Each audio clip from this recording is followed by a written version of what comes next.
What's up, Gunpla modelers? This is Strider Prime bringing you another edition of Gundam Models.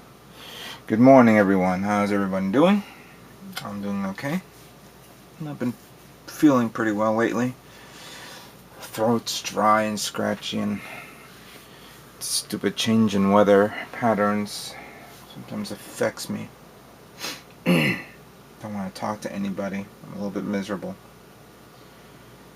I want to take some days off, but I can't. I have to wait on certain days. I have to take a day off, and I have to wait until certain people come back from vacation and whatnot. But anyway, that's besides the point. How's everybody doing? First, I'd like to say thank you to everyone who was bidding for the items that I was selling on eBay a few weeks ago. I didn't make a lot, but it was, okay amount.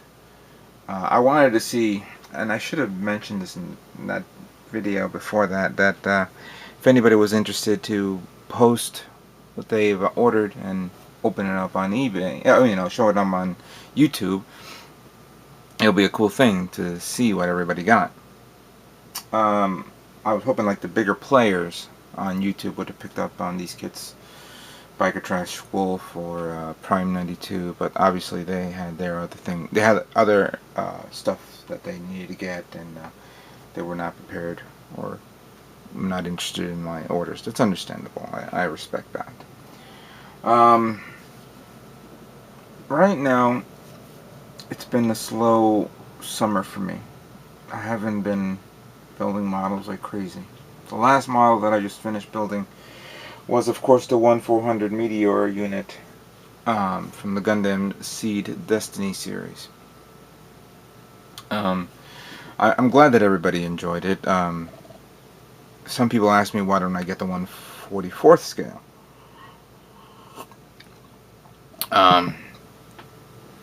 It's not something that I've been looking at for any time soon. I was impressed that it did come out a while back, but again, it's all matters of room. There's no room in my apartment to actually display that.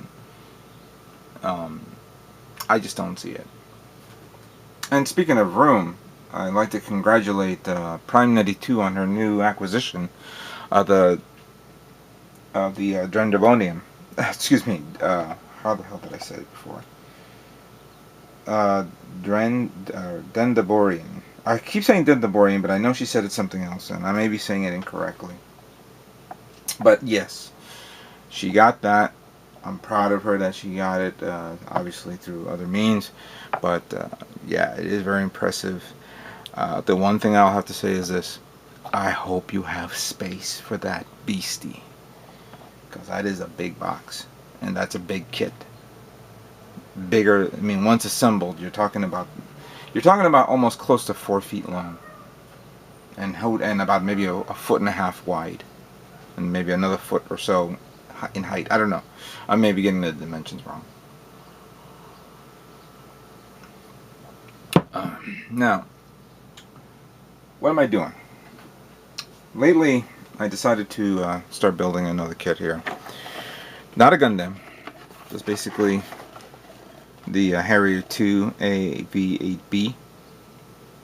This is the 1/44th scale. The parts on this kit is interesting. It's, as a matter of fact, let me put it this way so you can see the instructions.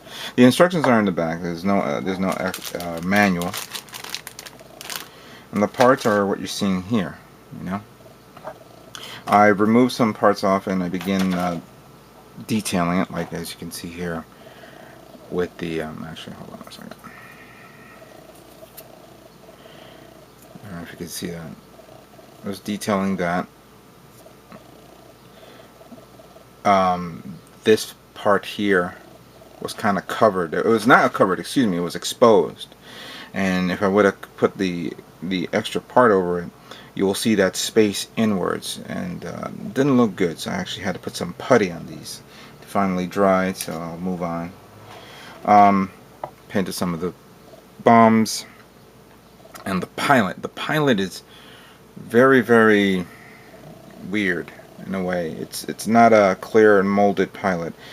So what I did was I painted the body olive drab green, the back seat black, and then there was nothing else that it tells you what to do. So what I did was I painted the helmet white, and then I'm gonna paint the face with a flesh color. And thanks to Prime's 92's opinion on certain paint, I actually went to a hobby store that I haven't seen before. It was not actually a hobby store. It was more one of those game workshop stores where they sell all those collectibles and role-playing game series like Warhammer and BattleTech and whatnot.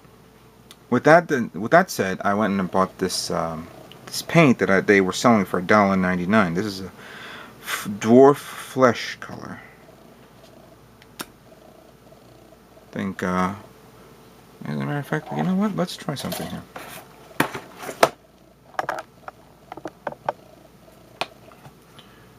Alright, for starters, I'm not going to use a paintbrush. Instead,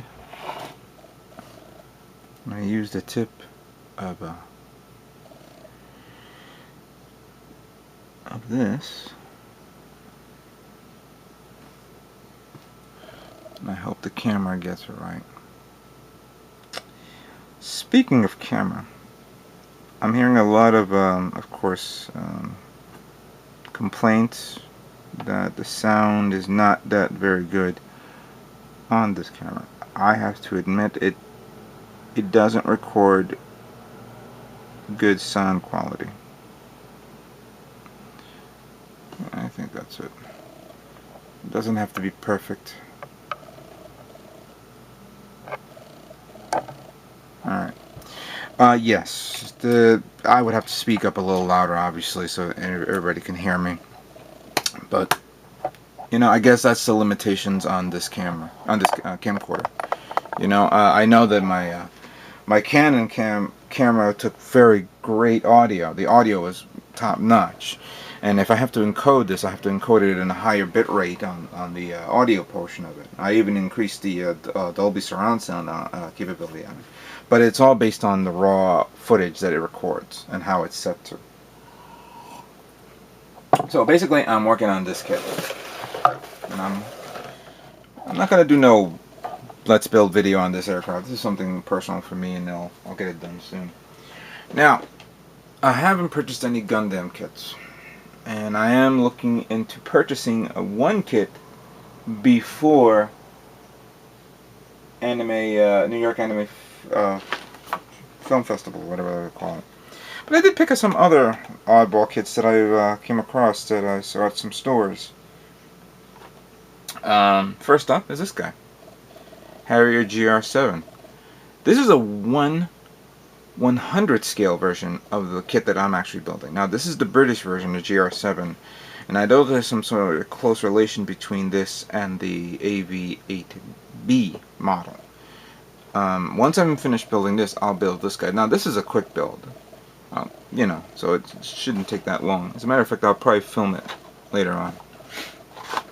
The next aircraft that is actually a kind of a personal favorite is this guy, the A-7D Slough, also known as the Corsair, or the Corsair II. I think the Slough is in reference to the Canadian, or you know, don't correct me on this. I didn't read the history of it, but I always did like this aircraft. There was a 1/32 scale version of this aircraft in last year's, 2 years, yeah, I think it was last year's MosquitoCon. It was beautifully made. But I got that one, and I may want to build that later on. I really like this aircraft. Also reminded me of the series Area 88. But other than that, that's all I have for now. I will work on some other kits. I am thinking of moving on to the one kit that I really want to touch, and that is Unicorn Gundam. Anyway, thank you guys for watching this video, and stay tuned for more Gundam videos. Take care.